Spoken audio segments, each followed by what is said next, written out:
नमस्कार साथियों, Suryanagari Uniqlo classes के यूट्यूब चैनल पे मैं आपका हार्दिक स्वागत और अभिनंदन करती हूँ। बात करें जुडिशरी के एग्ज़ाम की, साथ ही साथ हम बात करेंगे हाई जुडिशरी के एग्ज़ाम की।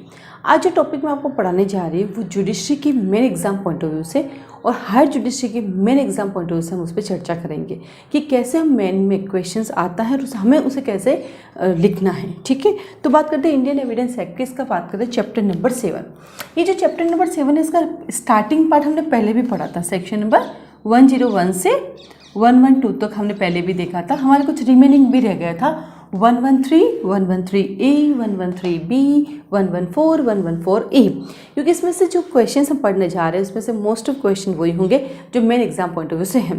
तो कई बार मुझे हाई जुडिशरी वाले भी कहते हैं कि आपने जो भी यूट्यूब पे पढ़ा रखा है वो सब जुडिशरी पॉइंट ऑफ व्यू से हैं, तो मैंने कहा चलो दोनों काम हो जाएंगे। आपको मेन में कैसे लिखना है लोअर जुडिशरी को वो मिल जाएगा और हाई जुडिशरी को हम कैसे प्रिपेयर कराएंगे वो भी इनके लिए बेनिफिट हो जाएगा। तो हम इस चैप्टर को कंटिन्यू करते हैं। तो बात कर रहे थे यहाँ पर बर्डन ऑफ प्रूफ की। ये जो बर्डन ऑफ प्रूफ है वो किसका पार्ट है? पार्ट 3 का। और पार्ट 3 जो हमारे पास आ जाता है वो कहाँ से कहाँ तक है? 101 से 167। उसके अंदर चैप्टर 7, 8, 9, 10 और 11 है, जो बात करता है आपके प्रोटेक्शन ऑफ विटनेसेस की और उनके इफेक्ट की, कि कैसे कैसे विटनेसेस आएंगे, किसके ऊपर बर्डन ऑफ प्रूफ होगा और किसको उसको साबित करना पड़ेगा। ठीक है, तो सबसे पहले अपन ने देखा था 101 burden of proof, 102 honours of proof, 103 और 104 और 105 और 106 ये बताता है कि किसके ऊपर बर्डन ऑफ प्रूफ होगा, किसे प्रूफ करना पड़ेगा। देन 107 और 108 बताता है लाइफ की और बताता है डेथ की। देन आता है आपके पास 109, 110 जो वेरी इंपॉर्टेंट होता है, जिसके पास पोजीशन वो है उसका मालिक। देन 111 और 111A एक्टिव कॉन्फिडेंस की बात करता है और साथ ही साथ बताता है प्रोहिबिटेड एरिया में आप नहीं जाएंगे। और 112 हमने पढ़ा था लेजिटिमेसी। आज हम पढ़ेंगे 113। सबसे अच्छा है एक टेरिटरी की बात करती है। कैसे पता चला टेरिटरी क्या है? याद कीजिए, अगर अपने आपको याद है आर्टिकल नंबर 1, वो भी क्या बताती है? इंडिया की टेरिटरी बताती है, यूनियन और उसके स्टेट, और उसकी टेरिटरी कहाँ से कहाँ तक होगी, कौन सा इंडिया कहलाएगा, क्या इंडिया है क्या नहीं। और यहाँ पर बताता है proof of seasons of territory, हमारा राज्य क्षेत्र क्या होगा। इसमें आप दो बात देखेंगे कि ये सबसे पहली बात, ये जो बताया गया है ये अपने आप में कंक्लूसिव प्रूफ है। यानी इस गजट नोटिफिकेशन में जहाँ हमारे एरिया को डिफाइन किया गया है, हमारा एरिया अपने आप में वहाँ पे कंक्लूसिव प्रूफ हुआ कि भारत कहाँ से कहाँ तक है, कि सब यहाँ से यहाँ तक। जैसे अपन बोलते हैं ना, बाहुबली मूवी में बोला जाता है कि कहाँ से कहाँ तक है। ये हमेशा कंफ्यूज होती है बाहुबली मूवी का, कन्याकुमारी से लेके कश्मीर तक, कि कश्मीर से लेके कन्याकुमारी तक, तो वहाँ तक मेरा भारत है। ये बाहुबली में देखा ना आप सब लोगों ने। तो यहाँ पर गजट नोटिफिकेशन के द्वारा बताया गया है। कैसा गजट नोटिफिकेशन? ब्रिटिश राज्य क्षेत्र का कोई पार्ट या फिर 1935 से पूर्व भारतीय राज्य या शासन को दिया गया कोई भी पार्ट, वो हमारा क्या माना जाएगा? कंक्लूसिव प्रूफ माना जाएगा, क्योंकि वो किस में दिया गया है? हमारे गजट नोटिफिकेशन में दिया गया है। तो सेक्शन 113 पढ़ो तो बढ़िया, नहीं पढ़ो तो उससे भी बढ़िया। जुडिशरी या हायर जुडिशरी में नहीं आता है, जूनियर लॉ ऑफिसर जैसे एग्जाम में डायरेक्ट सेक्शन बेस्ड क्वेश्चन पूछा जा सकता है। अब हम पढ़ेंगे section 113A। Very very very very important है, एग्जाम में क्वेश्चन बनता है कि सेक्शन 113A कब जोड़ा गया, किसकी प्रिजम्पशन करती है और ये प्रिजम्पशन कैसी है, ये प्रिजम्पशन कैसी है। तो यहाँ पे हमारे पास बात आई प्रिजम्पशन की। और प्रिजम्पशन कितने प्रकार की होती है? 3 टाइप की होती है। कौन कौन सी? फैक्ट की प्रिजम्पशन, देन लॉ की प्रिजम्पशन और देन मिक्स्ड प्रिजम्पशन, यानी fact and law both. Fact की प्रिजम्पशन में, लॉ की प्रिजम्पशन 2 टाइप की होती है, शैल एंड कंक्लूसिव प्रूफ। ठीक है, और ये मिक्स्ड अपने आप में ही है। नाउ मे प्रिजम्पशन रिबटेबल है, सेल भी रिबटेबल है, कंक्लूसिव प्रूफ है, नॉट रिबटेबल है। ठीक है, ये खंडनीय है, ये भी खंडनीय है, बट ये अखंडनीय है। तो पहला ही सवाल आपके पास आ गया कि सेक्शन 113A की प्रिजम्पशन कैसी है? मे प्रिजम्पशन है। और मे प्रिजम्पशन कैसी होती है? रिबटेबल होती, खंडनीय होती है। तो आया साहब आपके पास मे प्रिजम्पशन है। देन आता है हमारे पास कब जोड़ी गई थी? 1983 में। कब जोड़ी गई थी? लिखिए, 1983 में जोड़ी गई थी। तो ये आपके पास आ गया कि मैं 1983 में जोड़ी गई हूँ और मैं कैसी प्रिजम्पशन हूँ? मैं मे प्रिजम्पशन हूँ। क्या कहा? शादी के 7 साल के अंदर, कितने साल के अंदर? तो बोला शादी के 7 साल के अंदर यदि किसी महिला का सुसाइड करने के लिए अबेटमेंट किया जाता है तो किसने, या तो हस्बैंड ने या हस्बैंड के रिलेटिव्स ने, तो ये माना जाएगा कि वो डेथ जो थी नेचुरल नहीं थी, वो अननेचुरल डेथ थी। कोर्ट ये प्रिजम्पशन करेगा कि शादी के 7 साल के अंदर अंदर यदि कोई अननेचुरल डेथ होती है तो ये माना जाएगा कि पति या पति के नातेदारों द्वारा, हस्बैंड या उसके रिलेटिव के द्वारा क्रूरल्टी की गई है। ये बात हम कहाँ पढ़ते हैं, ये डेफिनेशन हम कहाँ पढ़ते हैं, ये डेफिनेशन पढ़ते हैं हम आईपीसी के सेक्शन नंबर 498A में। आईपीसी का सेक्शन 498A का चैप्टर नंबर 21A है और वहाँ पर लिखा हुआ है उसकी प्रिजम्पशन यहाँ पे की जाती है। अब यहाँ पे मेरा एक एक्स्ट्रा सवाल है जो इससे बाहर निकल के आता है कि जब हम बात करते हैं सुसाइड की, अगर हम किसी को सुसाइड करने के लिए 3 बातें पढ़ेंगे सुसाइड की, हम पढ़ेंगे आईपीसी। क्या पढ़ेंगे? आईपीसी का सेक्शन नंबर 305, 306 और 309, ये तीनों ही सुसाइड से रिलेटेड हैं।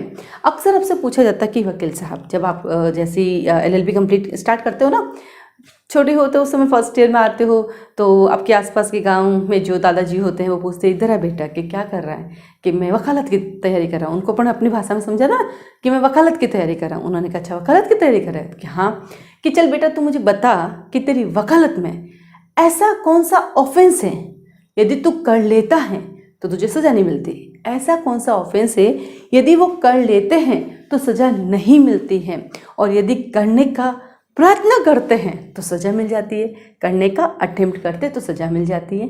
सुसाइड यदि तुमने कर लिया 309 मर गए जय राम जी की, बट बच गए तो 309 कहता हम तुम्हें सज़ा देंगे। 309 पे बहुत सारी बहस चल रही है, वो अप्लाई होगा नहीं होगा, डिलीट कर दिया है नहीं कर दिया है, केस लॉज क्या कह रहे हैं, आप अपने बैरक में जाके देखिए, अभी भी वो बना हुआ है, तो अभी तक उस पर बहस चल ही रही है। ठीक है, उनमें कुछ चीज़ों को उन्होंने छूट दे दी है, पर 309 अभी भी वहाँ पे दिखेगा। तो 309 को जब हम देखते हैं तो हमेशा नैतिकता से, मोरलिटी से देखते हैं कि बंदा पहले से दुखी है, उस दुखी को और क्यों परेशान करना है, अगर वो अपने आप में कंट्रोल कर लेता तो मरने क्यों जाता। तो बात है सुसाइड की, तो मैं तो यही कहना चाहूँगी कि ज़िंदगी में बहुत सारे सुख हैं, ज़िंदगी में बहुत सारे दुख हैं, शर्त यही है सुख चुटकियों में निकल जाता पता नहीं चलता, दुख थोड़ा फील करके जाता है, यानी धूप है छाँव है, चलती रहती ज़िंदगी। सुसाइड करने से पहले एक बार जरूर सोचना कि शायद कुछ और अच्छा कर जाऊं, तो थोड़ी मेहनत करके देख लो, तो जब कुछ नहीं होगा तो ऑप्शन है ही है ना। तो जब जब मन में आए मुझे सुसाइड करना है, मुझे अब नहीं जीना है, तो एक बार सोच लेना, एक बार और ट्राई करके देखता हूँ, शायद कुछ बात बन जाए। ठीक है, तो इस चीज़ को ध्यान रखना है, सुसाइड करने से पहले नहीं करना है हम लोगों को। सुसाइड क्यों करना है? प्रभु ने ज़िंदगी दे दी, अब हमारा काम क्या है, जो दी है उसको कंटिन्यू करें, बाकी सुख दुख जीत हार सिलेक्शन ना सिलेक्शन ये सब ज़िंदगी में होते रहेंगे। अड़ोसी पड़ोसी कमेंट करते रहेंगे करते रहेंगे करते रहेंगे, करेंगे ना, करने दो ना, आप पर नहीं करेंगे तो किस पर करेंगे, और आप चले गए तो फिर किस पर कमेंट करेंगे। उनके लिए जी लो, बट जी लो, कुछ कर दिखाओ। ठीक है, तो 309 हमारी ज़िंदगी में नहीं आना चाहिए। अब आया क्या, मौका दिया दूसरों को, खुद ने बचाया, लेकिन 305 और 306 में तुम दूसरों को मौका दे रहे हो, ये तो भाई गलत है। ऐसा कुछ करो ही मत ना, दूसरा तुम्हें मतलब करे जा मर, ऐसा नहीं है। और कोई कह भी दे जा मर तो मर जाना, लोग यही कर लेते हैं कि जा पर मर जा, वो जाके कूद जाता है, ऐसा भी नहीं करना है हमें। तो 305 आईपीसी कहता है 18 साल से कम के किसी पर्सन के लिए करते हैं या अनसाउंड के लिए करते हैं, और 306 कहता है कि 18 से ऊपर का है। यानी अगर देखा जाए यहाँ शादी के 7 साल के अंदर यदि वाइफ कितने साल की है, यदि वाइफ जो है हमारी अगर 18 साल से कम की है तो 307 की जो हमारी 113A की प्रिजम्पशन तो चलेगी, क्रूरल्टी 498A तो लगेगा, साथ ही साथ 305 भी लग जाएगा। और जब वो उससे ऊपर की उम्र की है तो 306 कहता है कि 18 साल से ऊपर के लिए जो भी सुसाइड के लिए आप किसी को अबेट करोगे तो उसके लिए सजा है। तो 306, 305 और 309 है जो सुसाइड से रिलेटेड है, और यहाँ पे हम प्रिजम्पशन करते हैं, ये मे प्रिजम्पशन है। मे प्रिजम्पशन किसकी प्रिजम्पशन होती है? फैक्ट की प्रिजम्पशन होती है। और फैक्ट की प्रिजम्पशन कैसी होती है? रिबटेबल होती है, इसको चैलेंज किया जा सकता है। क्यों करना पड़ा? क्योंकि हम तो डूबेंगे सनम, तुम्हें भी लेके डूबेंगे, ऐसा नहीं होना चाहिए। अब देखते ना कोई बंदा सुसाइड करता है तो सुसाइड नोट लिख के चला जाता है, उसमें बहुत सारे लोगों के नाम लिख लेता है। तो मैं उनको बता दूं कि जो आप नाम लिख के जाते हैं उसको सज़ा नहीं मिलती है, क्योंकि कोर्ट भी में प्रिजम्पशन करता है कि मरने वाला तो मर गया, वो ये सोच के गया कि मैं 4 लोगों को लेके मरूंगा, तो यहाँ पे आपको बेनिफिट मिल जाता है। क्योंकि यदि बेनिफिट नहीं दिया तो जो भी सुसाइड करेगा किसी न किसी का नाम लिख कर ही जाएगा। तो इसलिए मे प्रिजम्पशन प्रिजम्पशन है, फैक्ट की प्रिजम्पशन है, ये रिबटेबल है और इसको रिबट किया जा सकता है, खंडनीय अवधारणा है। कब जोड़ी गई है? 1983 में। तो अब एग्जाम में क्वेश्चन है, आप कैसे लिखेंगे कि सेक्शन नंबर 113A एक ये जो सेक्शन है ये 1983 में जोड़ा गया है। इसमें कोर्ट में प्रिजम्पशन करता है ये 7 साल के अंदर अगर किसी महिला की अननेचुरल डेथ होती है और डेथ से पहले पता चलता है कि हस्बैंड या उसके रिलेटिव के द्वारा उसके साथ क्रूअल्टी की गई है और क्रूअल्टी का वही मीनिंग है जो कि आईपीसी के सेक्शन नंबर 498A में दिया गया है, उसके अकॉर्डिंग करते हैं तो कोर्ट ये में प्रिजम्पशन करता है कि ये पति या पति के नाते द्वारा अबेटमेंट करने से इसका सुसाइड हुआ है, इसलिए वो इस पर लाइबल होते हैं, जिम्मेदार होते हैं। और उनके लिए हम देखेंगे कि यदि वाइफ 18 साल से कम की है तो 305 लग जाएगा और यदि वाइफ 18 साल से ऊपर की है तो 306 लग जाएगा और साथ ही साथ 498 क्रूअल्टी भी लगेगा ही लगेगा। तो ऐसे करके आप इसको अच्छे से लिख सकते हैं। तो ये आता है सेक्शन 113 कब जोड़ी गई, किन मैटर में अप्लाई होती है और किन में अप्लाई नहीं होती है। तो 113 कहता है राज्य क्षेत्र के बारे में, 113A कहता है सोसाइटी के बारे में। नाउ 113B आरजेएस मैन का क्वेश्चन है। क्या कहा मैंने? 113B आरजेएस मैन का क्वेश्चन है। आरजेएस मैन 2016 का क्वेश्चन है। सीधा आया था 113B कौन से अमेंडमेंट से जोड़ी गई है, इसकी प्रिजम्पशन कैसी है और डाउरी डेथ से आप क्या समझते हैं। जैसे ही आपके दिमाग में डाउरी डेथ आती है तो दिमाग में सबसे पहले क्या आता है? आईपीसी का कौन सा सेक्शन? IPC 304B। अब देखिए आईपीसी 304B जब मैंने लिखा तो एक चीज़ और आपको सिखाती हूँ आज मैं। आप जब आईपीसी पढ़ेंगे ना 304, ये जो 304 है ना ये कल्पेबल होमिसाइड के लिए सजा है, 299 की सजा है। ये जो 304 है इसमें 2 पैराग्राफ दिए गए हैं, पैरा और ये पैरा। अब आईपीसी में क्या मोस्ट ऑफ सेक्शंस में सब सेक्शंस नहीं होते हैं तो वो पैरा 1 और पैरा 2 के नाम से जाना जाता है। इसमें कहता है इंटेंशन और इसमें कहता है नॉलेज। जब आप इंटेंशन के साथ कोई ऑफेंस करते हो तो ज़्यादा सज़ा मिलती है और जब आप नॉलेज के साथ करते हो तो सज़ा कम मिलती है। तो सिर्फ वैसे ही फिर इसके लिए कोरिलेट होता है सीआरपीसी 167 और सीआरपीसी सेक्शन 167 कहता है कि इन्वेस्टिगेशन अगर मैटर कैसा है 10 साल तक या उससे कम है तो 60 डेज में और 10 साल से अधिक का है तो कितना हो जाएगा आपका 90 डेज हो जाएगा इन्वेस्टिगेशन। तो यहाँ पे आ जाता है 61वें दिन डिफ़ॉल्ट बेल मिल जाएगी और यहाँ पे 91वें डेज पर डिफ़ॉल्ट बेल मिल जाएगी। और ये क्वेश्चन था आरजेएस प्री का और कितना खतरनाक सवाल था कि आईपीसी के सेक्शन नंबर 304 पैरा 2 में इन्वेस्टिगेशन कितने दिन में कंप्लीट न होने पर या इन्वेस्टिगेशन कंप्लीट न होने के कितने दिन में अक्यूज्ड को डिफ़ॉल्ट बेल का राइट मिल जाएगा। और ऑप्शन थे वहाँ पर 91वें डेज पर, दूसरा ऑप्शन था 61वें डेज पर, तीसरा ऑप्शन था 16वें दिन पर और चौथा था नन ऑफ द अबव जो भी था। अब देखो 91 या 61, अब कंफ्यूज क्योंकि यहाँ बोला 304 का पैरा 2 और इसी 304 के साथ और गड़बड़ क्या हो गई, इसी 304 के साथ हमारे दिया हुआ है 304A और 304B। तो इसमें कंफ्यूज नहीं होना है, ठीक है। एक 300 है उसके खुद के पास 2 पैरे हैं और एक 300A भी है और 304A भी है, 304B भी है और 304 के 2 पैरा भी दिए गए हैं, ठीक है। तो अब हम जो बात करने जा रहे हैं डाउरी डेथ की, ये किससे बात करता है? 304B की। किसकी बात कर रहा है ये? 304B की। तो इन चीज़ों को हमें कंफ्यूज नहीं होना है। अब सवाल आता है 304B क्या है? दहेज हत्या। क्या बोलते हैं इसको? दहेज हत्या।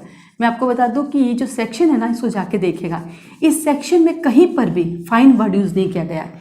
304B आईपीसी खोलिएगा आप लोग, जब आप 304B आईपीसी पढ़ेंगे तो वहाँ पे एक चीज़ देखेंगे कि वहाँ पे सिर्फ पनिशमेंट है, मिनिमम 7 ईयर्स और मैक्सिमम कितनी भी हो सकती है जितना जज साहब देना चाहे। मिनिमम 7 ईयर्स हैं तो मिनिमम इसका मतलब मिनिमम 7 तो मिलेगी ही मिलेगी, उसको तो कोई रोक ही नहीं सकता। मैक्सिमम कितनी भी हो सकती है। और सबसे अच्छी बात क्या है यहाँ पे देखिए कहीं पर भी फाइन लिखा हुआ है? फाइन नहीं लिखा है। ऐसे बहुत सारे हमारे पास सेक्शन जिसमें फाइन है ही नहीं। तो हम पढ़ते हैं सीआरपीसी सेक्शन नंबर 357।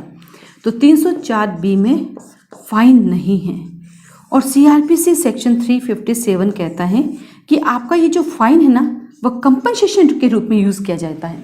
आपका जो ये फाइन है ना वो कंपनसेशन के रूप में यूज़ किया जाता है, लेकिन यहाँ तो है ही नहीं। तो इन्होंने कहा जहाँ, और 357 कहता है कि जहाँ कंपनसेशन जहाँ फाइन नहीं दिया गया है वहाँ अलग से कंपनसेशन इम्पोज किया जा सकता है। और 357 जो है ये भी आरजेएस मैन का क्वेश्चन है, ये भी आरजेएस मैन का क्वेश्चन है, आरजेएस मैन 2017 का क्वेश्चन है। चलिए आगे बढ़ते हैं। तो ये क्वेश्चन था कब जोड़ा गया? 1986 में। कब जोड़ा गया? 1986 में। किसी प्रिजम्पशन है? डार्विन डेथ की। प्रिजम्पशन कैसे की गई है? Cell presumption. कैसी प्रिजम्पशन की गई? सेल प्रिजम्पशन किसकी होती है? लॉ की प्रिजम्पशन। कैसी प्रिजम्पशन है ये? रिबटेबल है, खंडनीय प्रिजम्पशन है। ये भी कहता है शादी के 7 ईयर्स के अंदर यदि अननेचुरल डेथ होती है और डेथ से पहले डावरी की डिमांड होती है तो ये माना जाता है कि डावरी डेथ की गई है। हाँ, कुछ कन्फ्यूजन नहीं चल रहा है। शादी के 7 साल के अंदर यानी 8वें साल अगर मरती तो दहेज वाला कैंसिल, तो भैया हर 7 साल बाद शादी को रिन्यूअल कराओ, ताकि हमारे पास एक हथियार तो बचा हुआ रहे ना। तो हर 7 साल बाद हम कहेंगे सरकार से हमारी शादी को रिन्यूअल कराते रहो, ताकि ये अधिकार हमारे पास हमेशा एग्जिस्टेंस में रहे, जिंदा रहेगा हमारा। ठीक है, चलिए, तो क्या कहा? शादी के 7 साल के अंदर डावरी डेथ करते हो। इसके डेफिनेशन कहाँ पढ़ेंगे?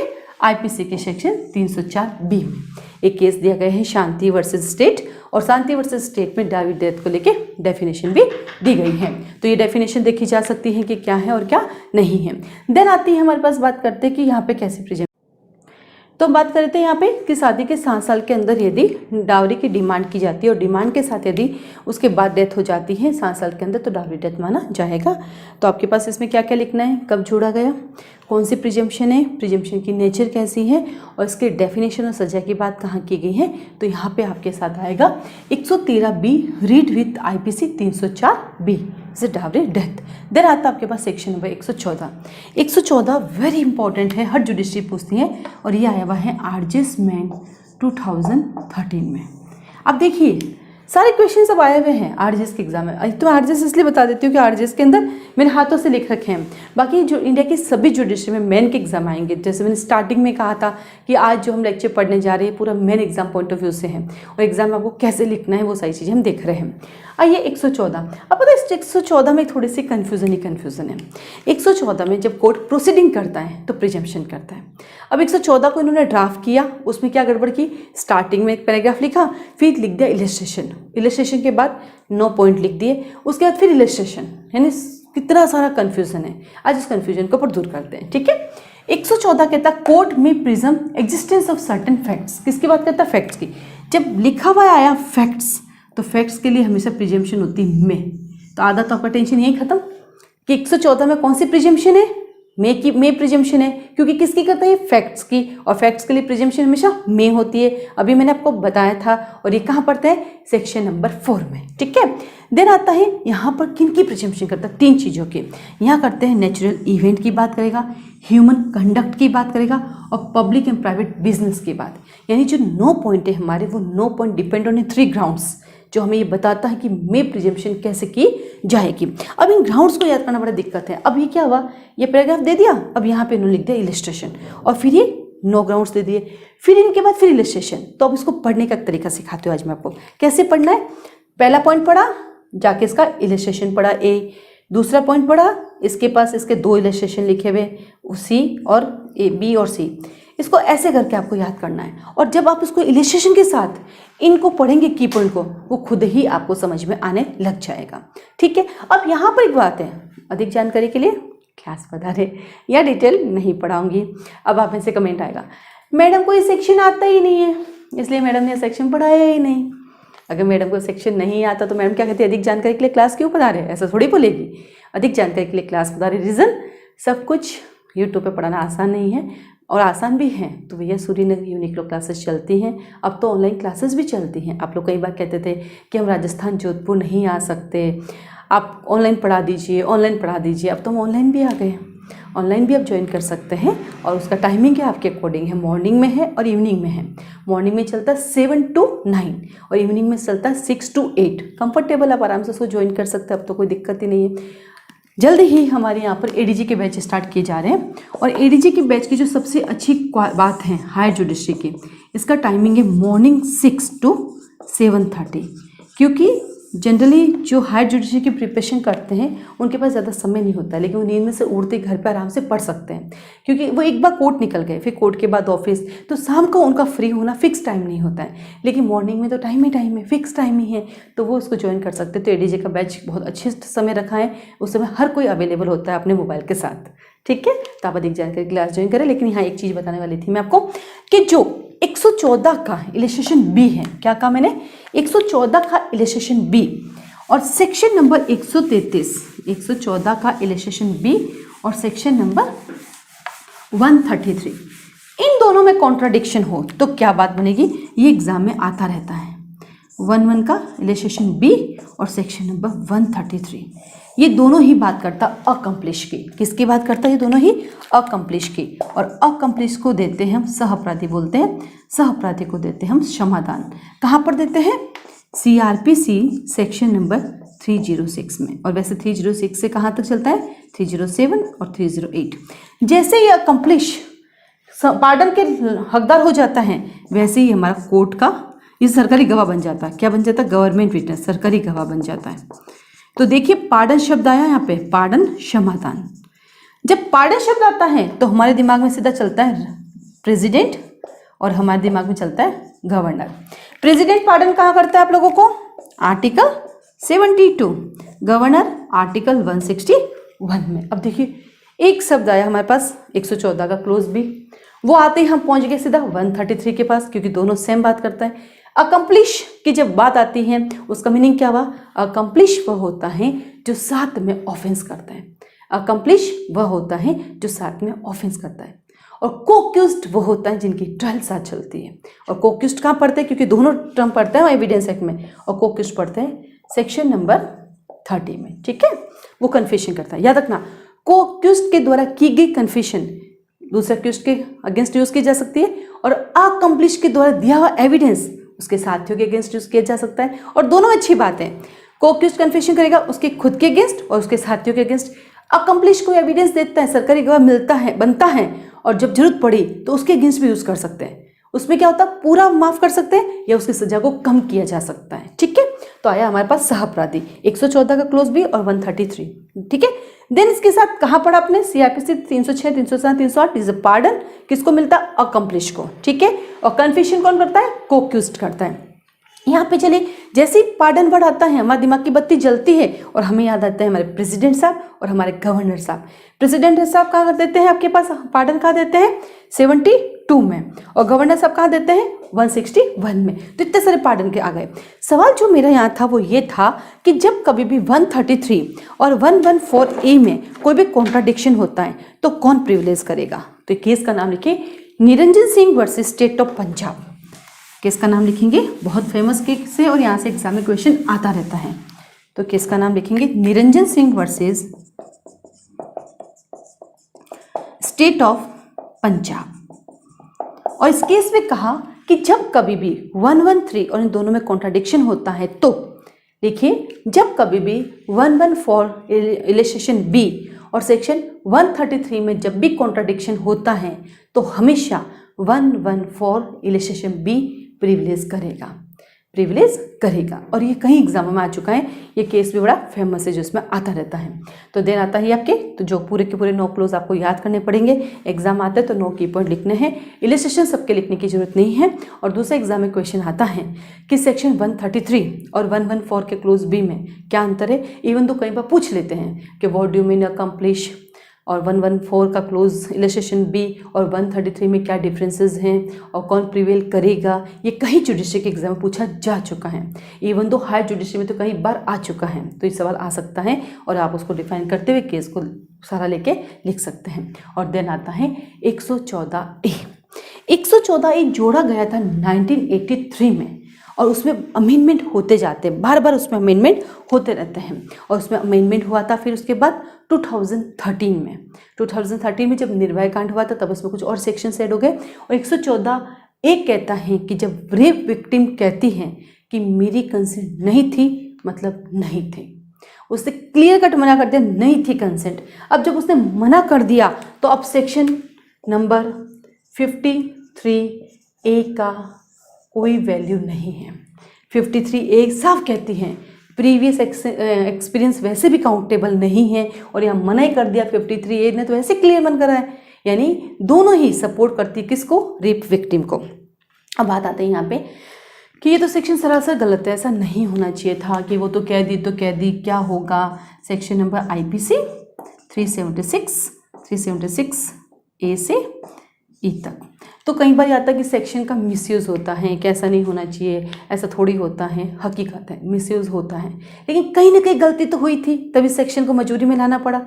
एक केस भी आया था विशाखा जजमेंट का, कभी याद हो तो, प्रूफ ही नहीं हो पाया था, फिर कैसे आप जस्टिस दिलाओगे? आप तो मेडिकल रिपोर्टें चेंज कर लेते हो, फिर कैसे दिलाओगे आप जस्टिस, बताइए हमें। तो इस सेक्शन लाना पड़ा। इवन तो एक सेक्शन ये भी कहता है, CRPC सेक्शन 164A क्लियर बना कर रखा है, यदि मेडिकल तभी होगा जब विक्टिम कंसेंट देगी, और यदि विक्टिम कंसेंट नहीं देगी तो मेडिकल भी नहीं होगा, और फिर भी मेडिकल करा लिया तो एविडेंस में एडमिशेबल भी नहीं होगा। ये सब जरूरी था, क्योंकि ये सब नहीं करते तो शायद कभी जो वाकई विक्टिम उसको सजा भी नहीं मिलते। और वैसे भी ये कंसेंट की वजह से जोड़ना पड़ा, क्योंकि केस था Tukaram versus state of Maharashtra, और उस केस में यही हुआ था। वो महिला पुलिस वाले के पीछे पीछे गई थी, उसका रेप हुआ और पुलिस वाले ने कहा इसकी कंसेंट थी, जबकि महिला ने कोई कंसेंट दी नहीं, लेकिन उसमें उसको जस्टिस नहीं मिल पाया। उस केस के चक्कर में एक सेक्शन जोड़ना पड़ा, उस सेक्शन में क्लियर कर दिया यदि महिला ने कहा ना था तो ना ही था। अब मेडिकल करानी है इसके ऊपर कि सब साबित करो झूठ बोल रही है, तो हमारे पास CRPC सेक्शन 164A का लास्ट सब सेक्शन कहता है, सब सेक्शन 7 क्लियर कर दिया उसने कि उसकी मेडिकल उसकी कंसेंट से ही कराई जाएगी, और यदि उसने मेडिकल कराने से मना कर दिया तो मेडिकल नहीं होगी। फिर भी आपने मेडिकल जबरदस्ती कराई तो वो रिपोर्ट एज ए एविडेंस में यूज नहीं की जाएगी। क्लियर? तो यहाँ पे 114A प्री का क्वेश्चन भी बन सकता है, मेन का क्वेश्चन भी बन सकता है। तो हमने देखा 113 राज्य क्षेत्र के सबूत के बारे में, 113A कहता है सुसाइड के बारे में, 113B कहता है डाबी डेथ के बारे में, 114 कहता है सर्टेन फैक्ट्स के बारे में कोर्ट प्रिजम्पशन करेगा, और 114A कहता है कंसेंट नहीं थी तो नहीं थी। तो सिर्फ 4-5 सेक्शन थे, लेकिन वो भी वेरी इंपॉर्टेंट थे। प्रीवियसली हमने पहले कर लिया था इसका एक्ट, इसका पूरा चैप्टर हमने पहले कर लिया था। उस चैप्टर में कुछ सेक्शंस रिमेनिंग रह गए थे, तो मैंने कहा आज ये भी कंप्लीट कर देती हूँ। अधिक जानकारी के लिए क्लास ज्वाइन करने के लिए आप कॉल कर सकते हैं। कई बार बच्चे कंफ्यूज हो जाते हैं कि कैसे पता चलेगा, कैसे ज्वाइन करना है, फेसबुक पे मैसेज करते रहते हैं, नहीं कर पाती मैं रिप्लाई, टेंशन ना करें। एक नंबर देती हूँ मैं, जब भी आपको ऑनलाइन क्लास ज्वाइन करनी है, क्या क्या कोर्स अवेलेबल है, आप कॉल कर सकते हैं 9950574460 पे। व्हाट्सअप कर सकते हैं, आपको डिटेल मिलती रहेगी, आप देख सकते हैं और आप उसको ज्वाइन कर सकते हैं। आप सबको ऑल द बेस्ट, पढ़ाई करिए, अभी समय है आपके पास पढ़ने के लिए, और ध्यान रखिएगा अपना।